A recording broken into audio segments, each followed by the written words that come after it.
So you guys want to see some crazy fakery?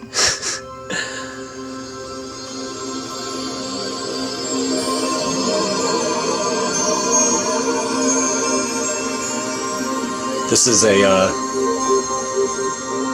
DVD that I had from a while ago, narrated by Tom Cruise,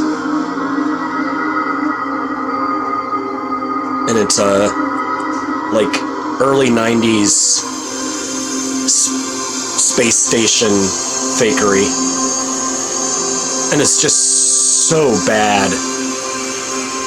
I mean, it's so obvious.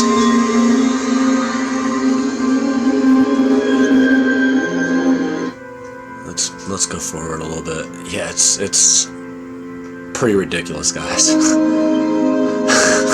What an incredible sight. Yeah. A Hollywood special effect, you're thinking? But no, it's for real.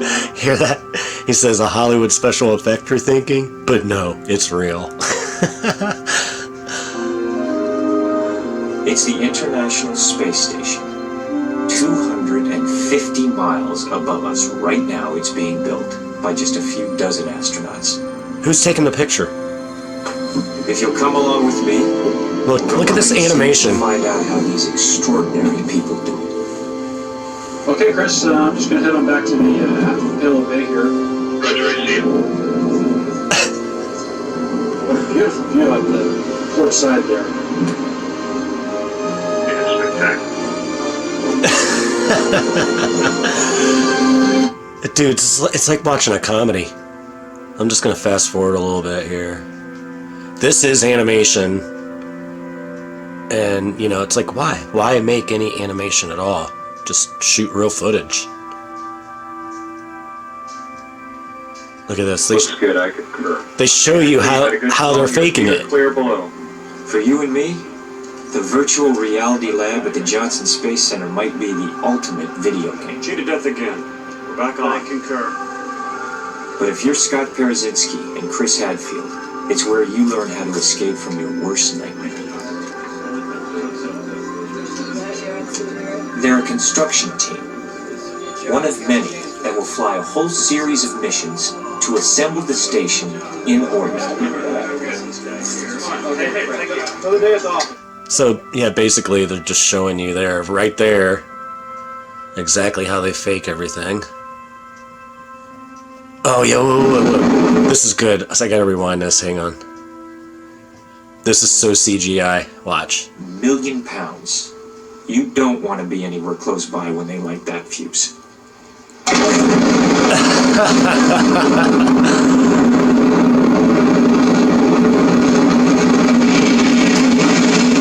Look at that.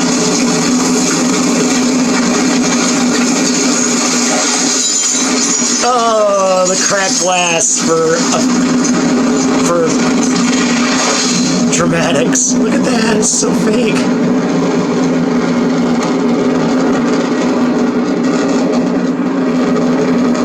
It's so fake.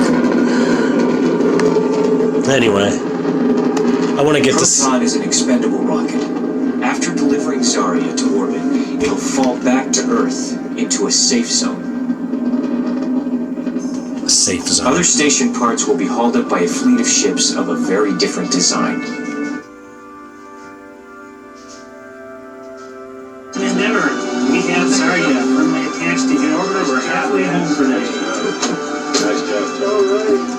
It was a big moment for the crew, especially astronaut Nancy Curry, who operated the arm. She sure didn't want to miss. That was the longest 15 minutes of my entire life. Okay, back to the station.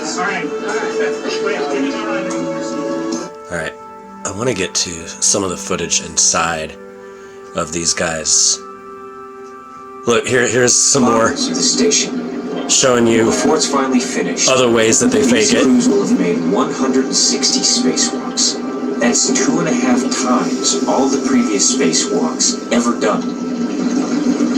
Bubbles in space. The risk is too high. Yeah, so it's great. Here we go. It's the pilot.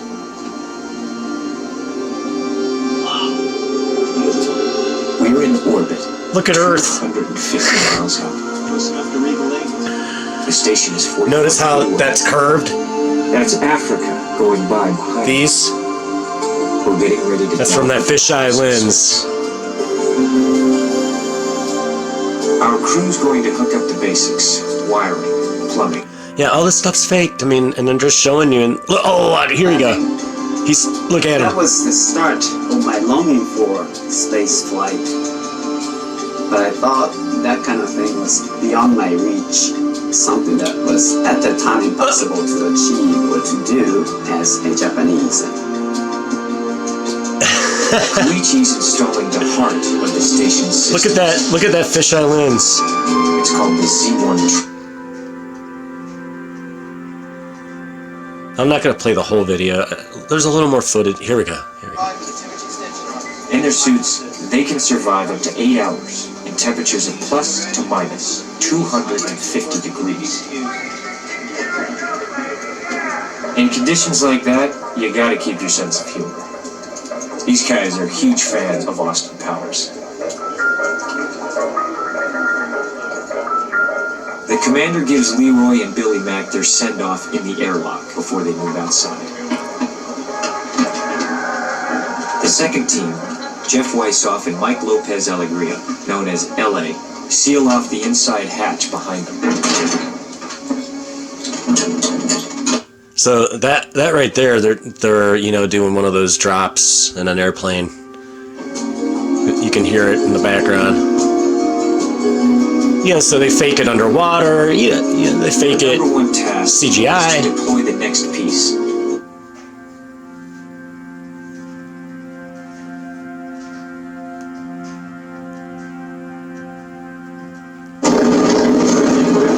The crew will launch to station aboard a Soyuz rocket, the workhorse of the Russian space program. Yeah, and then it goes into the Russian fakery. That's just a bunch of CGI too. Several hundred people right at the base of the rocket, which for an American launch would be very unusual. So anyway, yeah, I just wanted to show you guys this because I thought it was pretty funny. To open everything up for the first time, then get it all working. I think this is funny. A few days in the capsule with your knees in your chin, you get a few other priorities.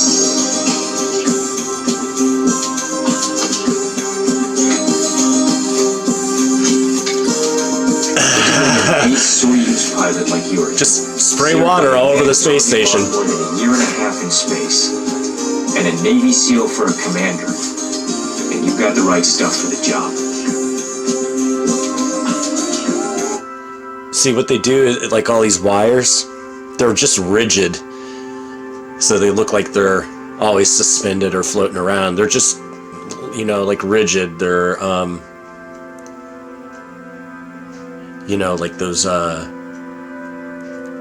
don't know what word I'm trying to think of, but yeah, they're like kind of like, bendable, but they're not just like wires that would hang, After we got the node open, it started to seem like it.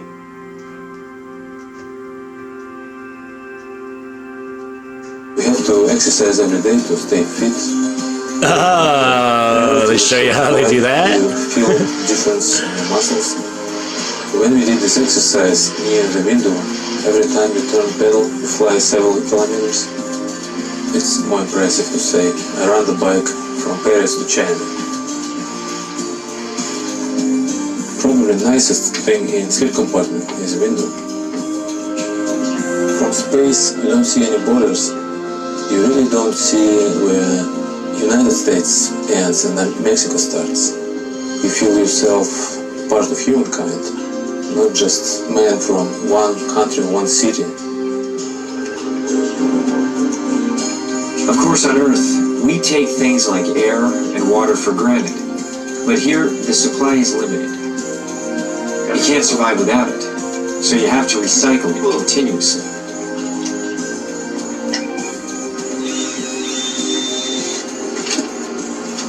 You need a degree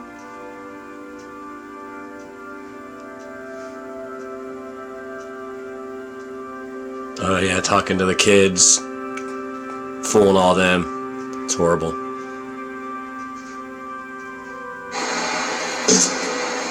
Cutting hair. I mean, really?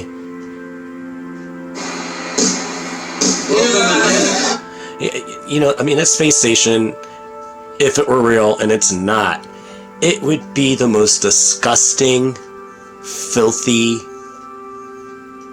gross place to ever be in. This little area with all these humans in it, and, you know, human skin and hair and farts and you know, I mean, it would be disgusting. It'd be filthy. It'd be filthy. It would have to be cleaned 3 or 4 times a day, non-stop.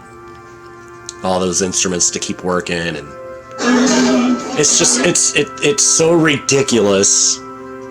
And when you really just stop to think about how ridiculous it is, it just doesn't make sense. Hey guys, come on in. Atlantis is here with a long-awaited laboratory.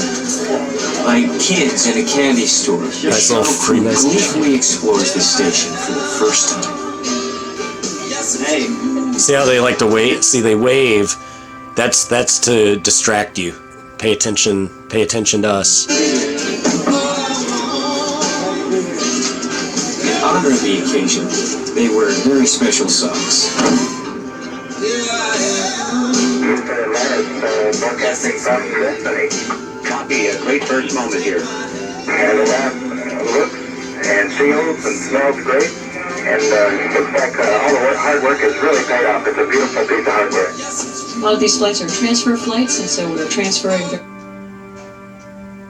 Yeah, that's all done in a plane. Name is Cat.